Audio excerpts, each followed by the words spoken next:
Donc notre œuvre, c'est un gros robot Fanuc là, d'une tonne 300 qui vient cliquer inlassablement sur un captcha affiché à l'écran.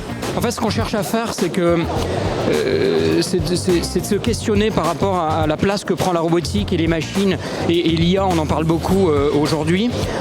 En réalité, l'homme s'est rendu compte il y a 20 ans que des robots pouvaient se faire passer pour des humains au travers de sites internet, et on a été obligé de trouver des combines. Donc finalement, les robots essaient de tromper les robots, et nous, on a un robot qui essaie de tromper des robots qui sont programmés par des humains. Enfin, tout ça est complètement absurde. C'est évidemment du second degré qui pousse à la réflexion. Il faut venir au Nantes Maker Campus et il faut prendre du plaisir à observer toutes ces œuvres et trouver ces émotions qu'il y a dans ces œuvres, ces émotions qu'on essaye de transmettre.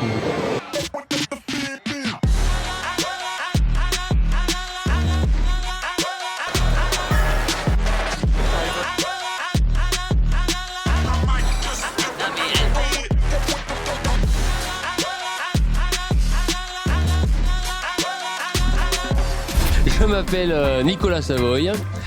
Mon atelier s'appelle l'atelier des inventions géniales, et la machine qu'on est venu présenter s'appelle le Tonchatouille et c'est Piu Piu, l'extravagant Tonchatouille et c'est Piu Piu. Et c'est une machine que j'ai fabriquée il y a maintenant 5-6 ans et qui permet à tout un chacun de découvrir l'oiseau qui se cache en soi. Et donc c'est une sorte de rituel en plusieurs étapes, poétique et mécanique, qui fait appel quand même vachement à l'imaginaire des gens et à leur dose de fantaisie. Donc là, le spectacle, c'est pas forcément nos machines, c'est plutôt ce que nos machines vont faire à cette personne, et comment on va réussir à la faire décoller, comment on va réussir à s'amuser avec sa fantaisie.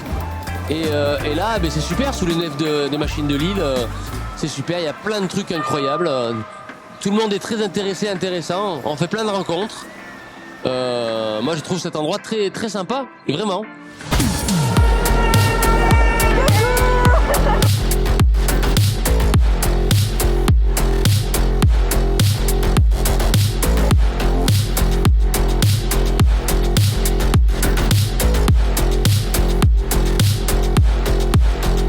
L'idée a été donc de travailler autour d'un thème qui nous est cher à tous les deux, les arbres, mais aussi donc avec d'autres partenaires, parce que ça a été l'idée donc de faire des tirages en fait, des tirages donc un peu de tranches de vie de différents arbres. Donc on a aussi démarché les élagueurs de Parcs et Jardins de Nantes pour avoir tout plein d'essence.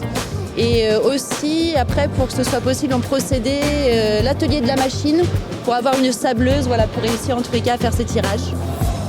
Alors moi, du côté de Fibois, on a amené plein d'échantillons de bois qu'on a dans nos collections pour raconter la vie des arbres en regardant le bois. Donc tout le monde connaît les cernes des arbres qui permettent de trouver l'âge de l'arbre, mais il y a aussi les nœuds qui correspondent aux branches dans les arbres, et puis chaque arbre a une histoire particulière qu'on peut retrouver dans le bois.